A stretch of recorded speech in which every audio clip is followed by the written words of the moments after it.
Welcome, lords and ladies, back to the Armory. I'm your smith, the Goat King. So, rumor is you found a sizable stash of mithral. Mithral demands a skilled smith. Let me craft a fine blade for you.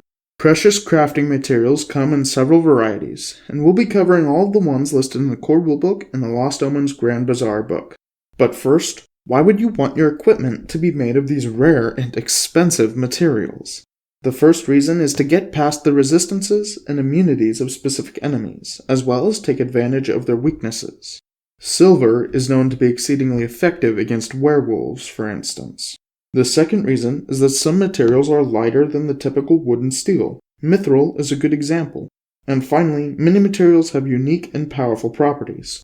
All items crafted from these materials fall into one of three levels of quality.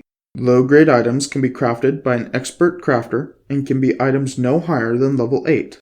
Weapons and armor of low grade can accept no runes higher than level 8. Standard grade items require a master crafter and have a level cap of 15. And high grade items require a legendary crafter and have no level cap. It is worth noting some materials are so difficult to work with that low grade items can't be crafted with them. This is also true for standard grade items for a few materials. Low grade and standard grade items can be upgraded. However, an item that isn't made of precious materials can't be converted. An item must be built with the material from the start. But I'm sure I've waffled on long enough about the basics. Let's get into the goods, starting with the core rulebook and saving the Skymetals for last. Cold iron can be used to craft metal objects and sees the most use in weapons crafted to fight demons and fae alike. Dark wood is only available for standard and high-grade crafting. As you might guess from the name, dark wood is used to craft wooden items. This wood variety weighs less than other woods, and that is seen in how dark wood items have a lower bulk. If wood armors existed, you could have dark wood armor that would have a lower speed penalty, strength requirement, and would have lower bulk. Dragon hide is used as a substitute in leather and hide items, as well as plate armor. It can't be used to craft low-grade items, and items made from dragon hide will have immunity to one type of damage based on the dragon. Dragon hide armor will provide the wielder a bonus against the type of damage the armor is immune to. Mithral is a famous and coveted material that is used to craft standard and high-grade metal items. Mithral is lighter than other metals, and so are the items crafted of it. Mithral armor is easier to move in than its mundane counterparts, and Mithral also carries many of the same properties as silver. Speaking of silver, this is a metal devils and lycanthropes alike fear. While it isn't as light as Mithral, silver can be used to craft low-grade items, making it more affordable and widespread. But with all that covered, we can finally move to the Skymetals. As the name implies, these are used to craft metal items. However, because all Skymetals come from shooting stars, they can be quite rare. Because of this rarity, the skill required to forge them is that of a master at least. No Skymetals can be used to craft low-grade items. Orichalcum is even more demanding. Only high-grade items can be made from orichalcum. Adamantine is the first and most common Skymetal. Its amazing durability makes it the most likely Skymetal to survive falling from space.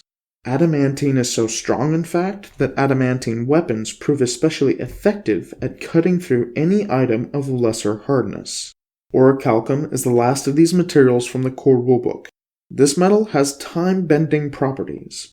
Because of this, any damaged orichalcum item returns to full hit points after 24 hours if it wasn't completely destroyed. Orichalcum armors can be etched with an additional property rune and make the wearer faster to react to combat. Orichalcum shields stubbornly refuse to be destroyed. Orichalcum weapons can be etched with an extra property rune, and they are naturally attuned to the speed rune, making it much cheaper to etch. Moving to the Grand Bazaar and, forgive me my pronunciation, Tesavensku's warehouse, we find 5 more Skymetals. The first, Abyssium, caught my attention for its glow and radiant poison effect. I simply had to pull out my Starfinder books and check. Yes, Abyssium is radioactive. While the people of the Age of Lost Omens may not understand ionizing radiation, they sure have put it to use, even crafting a poisonous powder from the stuff. Abyssium armor, predictably, is only useful for those immune to its sickening effects. Weapons and shield, however, may see broader use, even if it isn't advisable. Shields and weapons of this type are carefully crafted to be safe to the wielder, directing their poisonous effects towards the enemy. Jesset is a rust-colored liquid metal whose name I'm not sure I'm pronouncing correctly.